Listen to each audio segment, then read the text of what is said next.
If you can hear this kind of hooting coming through, that's the flock of doves. That's the nice name for them. Monster pigeons that live in the area. There is an aerial on top of this house. It is ancient, non functional. It is a remainder of bygone days and should have been removed long ago, but the doves do like it. And so, ever since I have been coming to this house since 2005, there has always been one or two particularly hefty ones that have laid claim to the aerial, as well as, the various ones about in the trees in the area. So if you hear this distinctive, tuneful hooting as I speak at some point, that would be them. Well, today, oh boy, it's kind of a downer day in terms of energy and attitude, which is a bummer because you don't come to the Friday Lives, right? To watch me crank about something, or if I'm going to crank, it needs to be, energized and sarcastic and full of some sort of insight. Well, so not to be a downer, what are some of the interesting things that we see in life about us? Most of it looks disastrous. My Facebook feed and anything else along those lines is full of woes, and some of them actually pretty bad. Just at the near and dear to me front, there are people who've lost homes to fire. There are injuries and illnesses, and there are no recent deaths, COVID-19 or otherwise, which is good, although I do live a little bit on the edge of bad news, whether due to viral particles or bullets. And none of that, makes me happy to contemplate. Gee, I wonder how my friends are doing. And then, the edge that you're sitting on when you ask that. So with those grim things occurring, any number of other long-term, short-term, overt, covert sources of disaster and distress that are going on. The good news is that none of it seems to be touching right here, right now, too badly. The death rate in Sweden, as you probably know, has been really dropped down to practically nothing. And well, it's not nothing. So I shouldn't say practically nothing. That would actually be a little insensitive to everybody involved. But in our province, Östergötland, it has just about bottomed out. And if it stays, here for too many days more, then I shall physically return to Spielenthus and resume Plan 2020 in terms of my presence there physically and fostering, more of a social scene over what I am doing. Because the equivalent social scene on Discord and a few other places does seem to be, lightening up and heating up the way it should. And I want that to be physical. Well, what then would I be, down about? Well, I don't know about down. How about a little drained? My family, me and my wife and our 3 children, probably isn't any surprise to anyone who knows us or has known any one of either of the older ones for some time. I guess the modern term is we are a little spectrum-y. And so that has led to investigating all of the resources and necessary investigations and stuff. And with 5 people involved, that's, and 3 of them in their tweens, not an easy time. And also, the shift to a new country and the shift through different schools and stuff like that. It adds up. It adds up when you end up being, for a number of reasons, sort of the primary organizer of time, place, notifications, appointments, record keeping, and all that sort of deal. And today just happens to be a day when a lot has happened in that issue, and you're just drained. So here is just a little bit of a chat about the services available here. The school services in Sweden are enjoined by law to provide services, and they are often, blessed with lots of resources. Our local school system actually has undergone a little bit of denourishment in its resources, which I think is unusual, but has happened. And so some of the really cool things that we were surprised by when we first arrived here for the kids' first school year are not available. So one has to do a little pushing to sort of remind everybody of their obligations. And so that's part of it. Now, so there are schools, and then there is what is called the commune, community, which I guess you would call district in the States. And the commune has its own set of services. LSS is the main organization, and it deals with pretty serious stuff, physical disabilities and all sorts of things. So people who need assistance, there's actually this social service available, and as with all these things, there is no cost levied on the recipients. So there's that. Then there's something called BUP, which is the organization that handles a lot of therapy-based and all sorts of things, really, that pertain to kids for the most part. And then and those usually, therefore, are to work, in hand with the schools, which is the issue I'm about to bring up. And am I missing anything else? Yes, there is also, oh goodness, what is it? Oh, well, the basic health services, right? Which would be offering various medical care, therapies, psychiatric and other services of that kind. And then there are various private groups and clinics that offer their own standards or their own things, and those you do pay for. Well, this is kind of interesting because when you have a subtle and shall we even say pervasive issue manifesting in different ways for different family members at different times, then it becomes a little tricky over whose jurisdiction this is. I mean, do you go through, for example, LSS, and then they turn around to the school and say, well, as part of the necessary services for these people, then this has to get done at your school. And this is what we do to make that happen. And the school says, oh, thank you. Is that the way it works? Or do you have to go to the school and set it up through their system, and then they draw upon whatever connections they have to these other things? We have, for example, although it would seem kind of basic, we have found it tricky to coordinate with BUP and the school system. You actually have to give permission for one to talk to the other. And then you're saying, well, we need yet another meeting, of which there are many. And when you do that, all of a sudden you find that the mechanisms for setting up the two meetings, even though you want people from both of those things in one place, they don't mesh. They don't talk to each other. And so this is one of those interesting things. In Sweden, as I have pointed out many times, you are sometimes quite shocked at the way that institution X just basically has access to everything they need to know from institution Y, because the central information services are built so that they just basically look whenever they need to.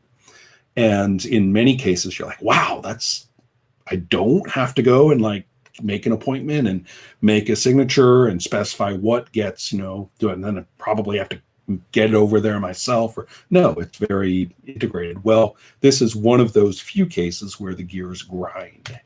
So if you are dealing with all of these services at once and you're not sure which one is going to be the primary, who's going to say what happens, and then the others go, oh, okay, then you end up getting bounced around a little bit. You end up getting, if you run into the wrong administrative person, then, God help you, because you'll be sort of, patted on the head and told that, it will be okay, and move on. And there's kind of a thing, I should actually have reviewed the names for these things. It's a set of principles, kind of a informal little set of rules. And I think a lot of the audience isn't really going to like hearing these. From certain perspectives, they're quite offensive. They have a lot to do with, we live in a community and individuals aren't actually, the primary concern. You may feel special, but you may not be special. You aren't. And you reading it from that perspective, I mean, it sounds like this bland oatmeal kind of life that you're supposed to live, and that everything's all set up. We know it's set up well. Quit your bitching, get along. And looked at another way, looked at from perhaps the positive side, there is a lot in there about no entitlement in the emotional, or no one's going to kiss your ass. And looked at from that perspective, and you read them in a sort of a, not a put down way, but in sort of a raise up everyone way, then you go, oh, these things are kind of cool. Actually, God, I wish somebody had said this to, all the people I had to grow up with, could have used it, little bastards. And it's kind of nice to, look at it that way. But there's this, as with many things in Sweden, there's a strong love-hate relationship with principles of this kind. And so there's sort of been a youth movement against the use of these principles and many things like that. So it's kind of tricky. I mean, you've got, on one hand, you've got your follow the dream nonsense, which is way out of hand. And it's kind of nice to, get a little grounding away from that.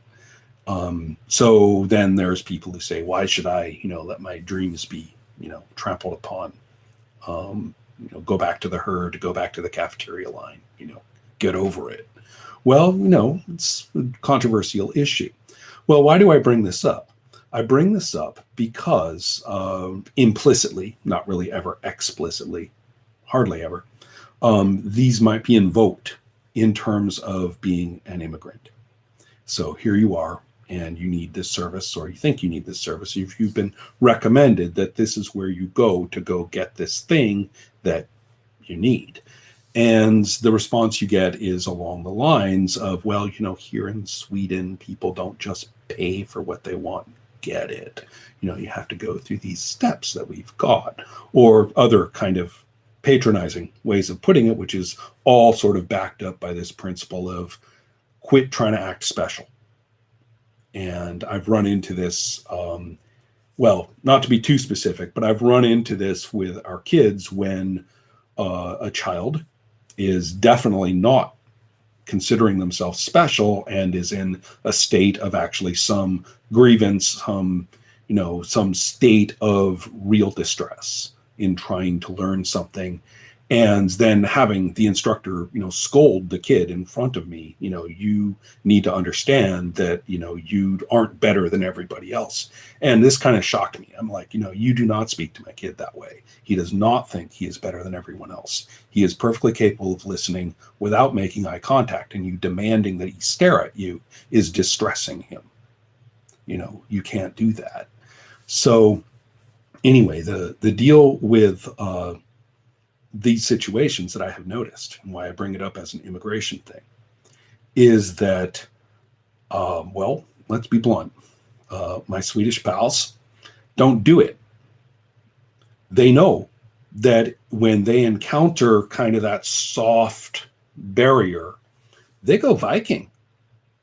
They've told us, or I've seen it. They've basically, not done the tantrumy, screamy stuff, but they will get cold and nose to nose and say, you are not helping the way you are not meeting your responsibilities. You are not behaving professionally. You are not actually doing what you are sitting in this place to do.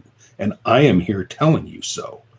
And it's, it's kind of duel to the death time. And I've noticed that this kind of, okay, wait, guys, hold on. You're handling it this way. We're going to handle this differently now because I say so. That happens here. And there is no written set of principles, about that. There is no,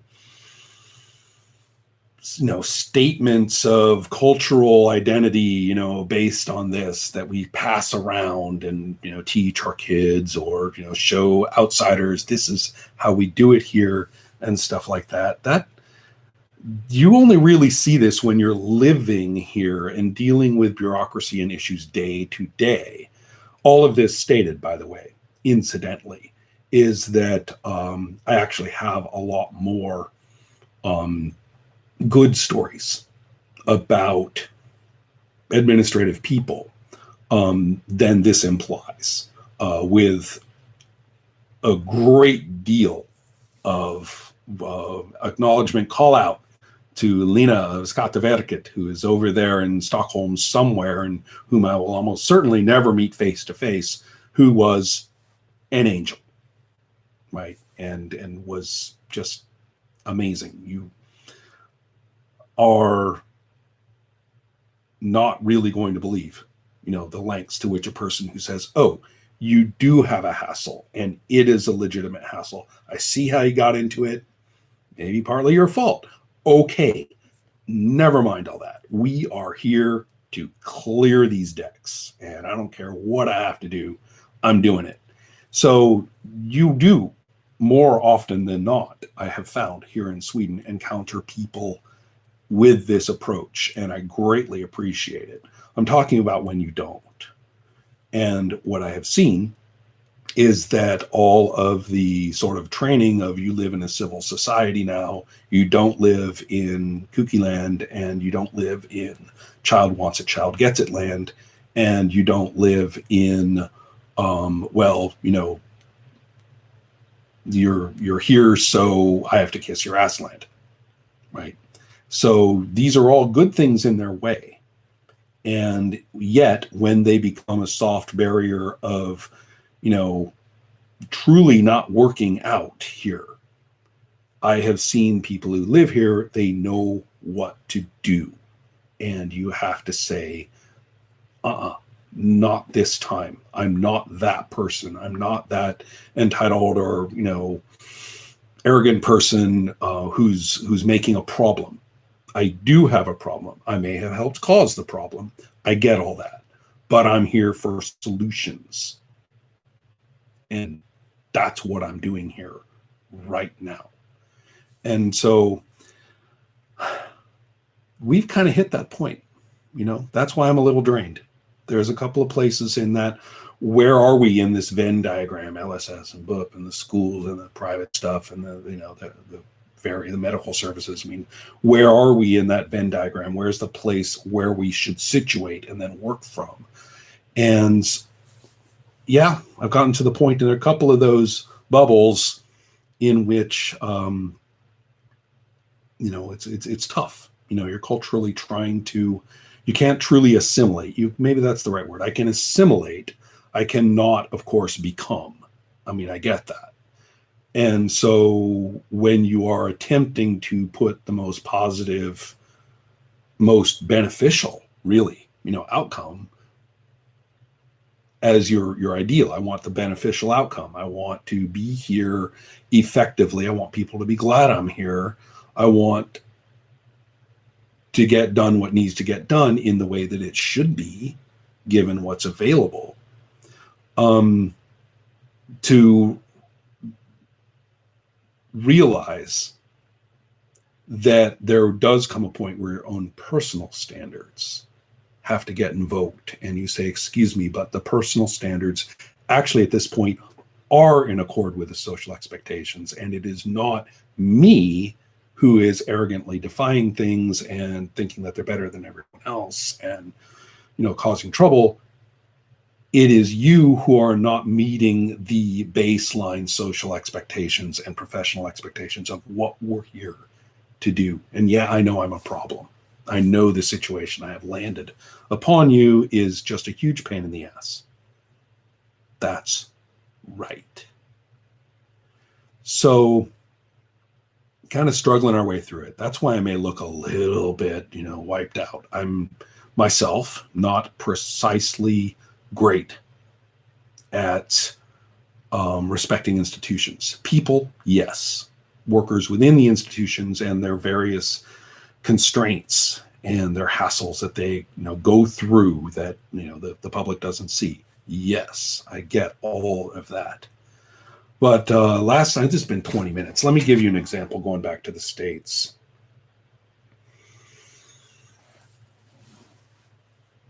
Making trouble for employees to their bosses is one of the last things that occurs to me. And yet sometimes you run into a situation where you say, man, it is truly wrong of me not to do something. There was a point when we moved, the complex set of moves from the American South back to the Chicago area involved many shenanigans with the DMV in Illinois. How on earth you get your car, registered there. And, oh man, you would think this was an easy thing. It is not. So they required a number of trips. I remember in Elgin Avenue. And so there I was again. And the place is, of course, full of everybody doing everything imaginable regarding car ownership and licenses and everything. And it's always full. Now, I had a lot of really good DMV experiences, surprisingly enough. I got a new driver's license, and it was a while before I realized that it had my birth date wrong. And anybody who lives in the States knows this document. I mean, never mind birth certificates. Nobody looks at that stuff. Social security cards, whatever. I don't think anyone in my life has looked at my social security card. Used the number a lot, but the card itself, forget it. But no, the driver's license, serious business. And I was at the DMV at one point, and there was getting this thing done, and I realized, I'm standing here at the counter, I've got this thing, and I say, look, this is wrong, and it's screwing up everything. I keep having to, do a little hitch or something. And they took one look, and they were like, got it. We've got your passport here. We got your other documents here. It's clearly just a freaking misprint here. And they went clickety clack and bam, bam, bam. And I got the right card now with the right thing on it. And they had cleared up any of the mess that had created in the system itself. And it was just like, wow, look at that. And so, yes, lots of good experiences, but this one was brutal. And this I have not seen in Sweden. I imagine it may occur. There's lots of evidence that such things do occur, but I haven't encountered it. And I wouldn't mind if people were to inform me about it. But I went in, and there was the woman who was working that desk. There was actually a bunch of people at the desks, and she, you stand in line, and then the next person calls, and you go to whichever cubicle, or desk or whatever is available. And so the person in front of me at this window was a guy of Mexican descent who was struggling with his needs, right? And the woman dealing with him kept doing very deflective stuff. I mean, it was clear. I mean, she just was not going to let that papers and the stuff that he had brought pass through any process. Purely deflective the whole way. Wore him down, confused him, and totally, just blew away. The guy stood in line all this time. He has all these things with him, all this stuff, and nothing is getting done. And he leaves in defeat. And the next guy when this exact spot opens up. And she looks at me and she gives me this sneering smirk and looks like at the guy walking away and looks back at me, in solidarity, those people. So I kind of, toughed it out and presented what I needed. And again, like I said, this was a pain in the ass, right? This is a car that would have been registered in Florida, needed to get registered here, and there was this needed and that needed, and I had, and whatever. Totally steered me wrong. Everything. I mean, the instructions she gave me were incorrect. As I found, I tried to follow them and, dealt with, all this stuff, and I ended up nowhere. Because when she gave me that look, I don't know if this is related, but when she gave me that look, I just gave her the kind of neutral stare back. It's like, I'm not getting with you on this one.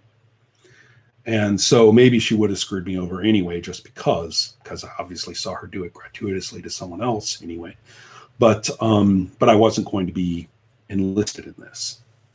And so yeah, I spend the next hour and a half at the place getting nowhere with the whatever it is she told me and whatever it is, I had to go get signed or something. No, none of it did the thing.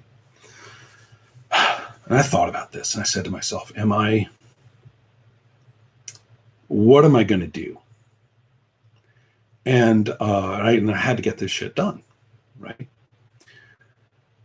So I did something that I don't think I've ever done before or since.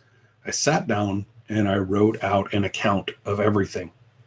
This is what happened when I got there. This is what happened as I see it. And, this is what happened here. And this is what I was told. And this is the task I'm trying to do. And I think this employee is, is messing with me and us. And so still ambiguous about this. I went back, for the next time that I tried this. She was there and she was furious with me and yelled at me from across, the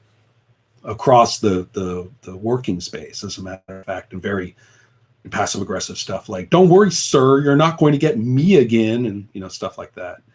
And the point here is that there really isn't a good end to the story. Is justice done because you got someone written up? I don't know. Does it just spread around more misery? I don't know. I mean, what are you adding to the world when you do that?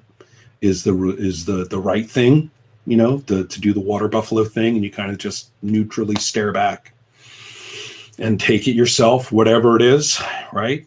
And trudge along to the next thing, and maybe you have to go back and do it again. Maybe you'll get someone else this time. And is that the way? Does that have less misery? She made that guy miserable? She made me miserable. I made her miserable. Was she self-reflective about this? Evidently, absolutely not. When I saw her again, no way. No, I just made an enemy is what I did. And so where are we at with that? The nice thing is, again, that sort of thing may occur here in Sweden, and there may be ethnic tags on it as well. There's no doubt that those issues exist here. But does that happen? Do I live in a society where the only choice is to decide just how much misery am I going to contribute to by doing nothing? Do I actually add to the misery?